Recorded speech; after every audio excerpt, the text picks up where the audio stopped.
Welcome back to Stories That Pop. Before we get into today's tale, which is the Three Little Pigs, I want to ask you the question of the week.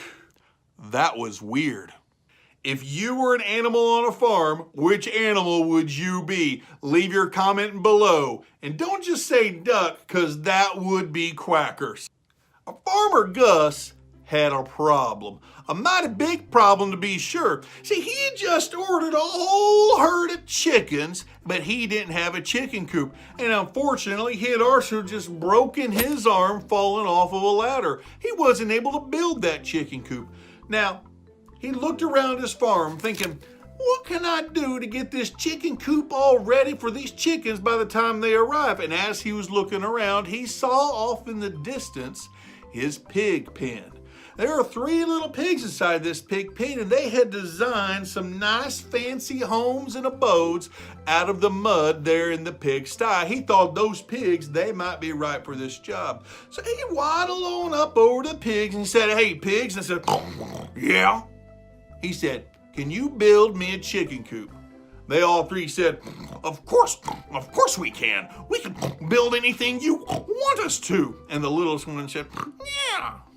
He looked at him and said, all right, one of you's gonna get the job, but only one of you.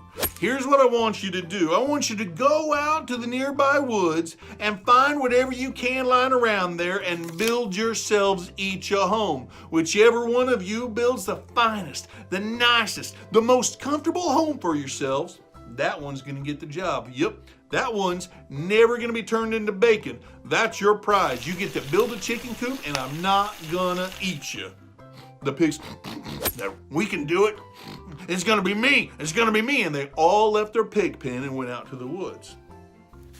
The youngest pig, the smallest pig, went out there, and as he was going out towards the woods, he paddled up next to the hay bales. He said, oh, these hay bales look like they'd make some pretty good houses. I think I'm gonna stay right here and build myself a home out of the straw. So he got to work and he built himself a really nice house while the other two brothers went off to make their own homes. The second brother stopped just at the edge of the woods and he was looking around and said, oh, I see all these sticks. I love sticks. I'm from the sticks. I'm gonna build myself a home out of sticks. So he started to do that. He collected as many sticks as he could, a big old bundle of sticks, and he put this wall up and that wall up and that wall up and made a nice little roof out of all the sticks. And he said, mighty comfy to me. I think I'm gonna stay right here. And the last pig, he went off farther into the woods. Before too long, he found the remains of another old house that had since been blown down and fallen over. He thought, right here's the makings of some pretty good houses. I think I'm gonna collect all these bricks and I'll make myself a brand new house. That's the thinking, I'm gonna do that. He started to do that. He started to build up his own house with all the bricks, complete with a nice little chimney and a beautiful little roof. It was a beautiful, comfortable house. Before too long though, the neighbors around this woods took a mighty fancy to all these three little pigs building these nice little homes, and one of them was a wolf. The wolf came up to the first house. He said, ooh, that's a nice house. It's a nice little home made out of that straw. But even more than that, that's a nice looking piggy inside of that home. He went up to the house. He knocked on the door. He said, little pig, let me in. Little pig looking out the window. Not with a hair, my chinny chin. Ooh.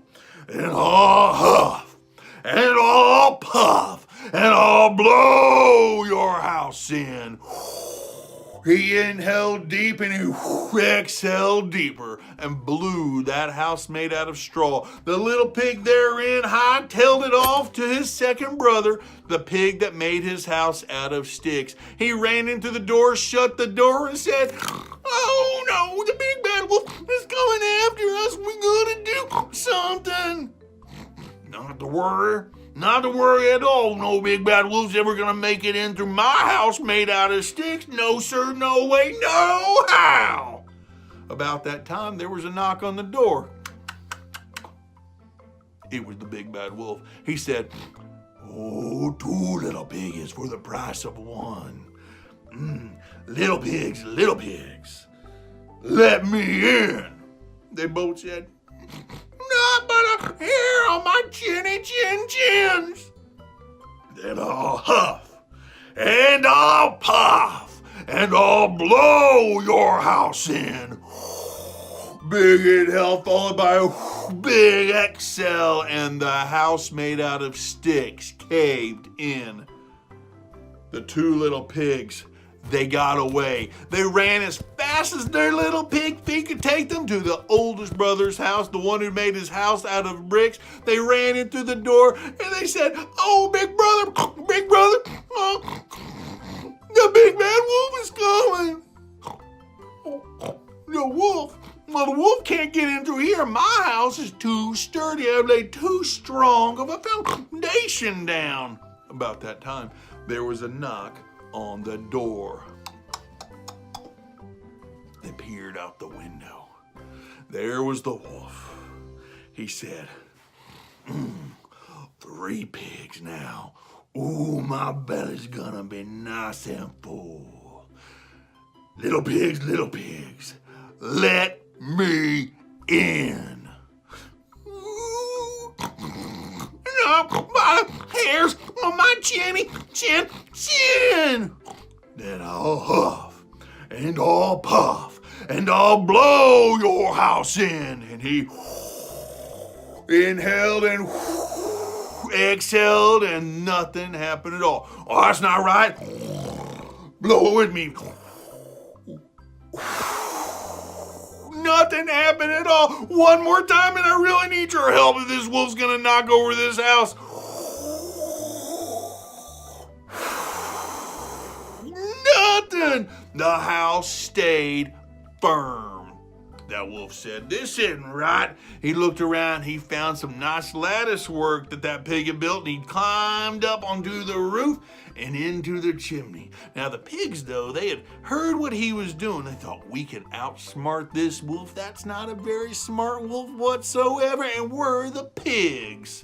So they went and got a little bit of wood, and they put the wood inside that fireplace and lit that fire up nice and neat. Put a big old pot of hot water right there onto the fire inside the fireplace. It started to boil just about the time that the big bad wolf fell down into the chimney. He went sinking,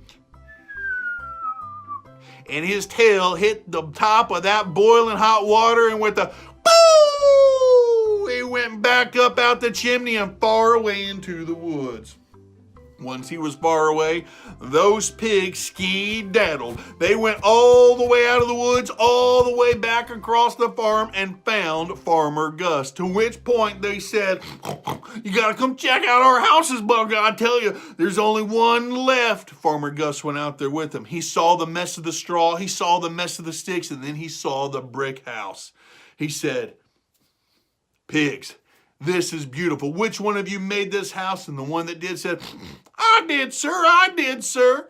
He said, "You are never going to be eaten. I will not turn you into bacon. You get to make my chicken coop before the chickens arrive 3 days from tomorrow. Thank you very much."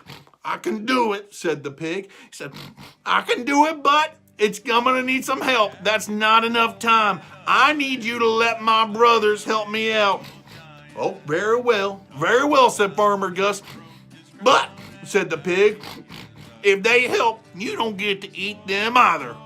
Farmer Gus thought about that for a moment, thought, "Well, it's not a bad idea. I get to have my chicken coop, and I still get to have all these very smart pigs on my farm.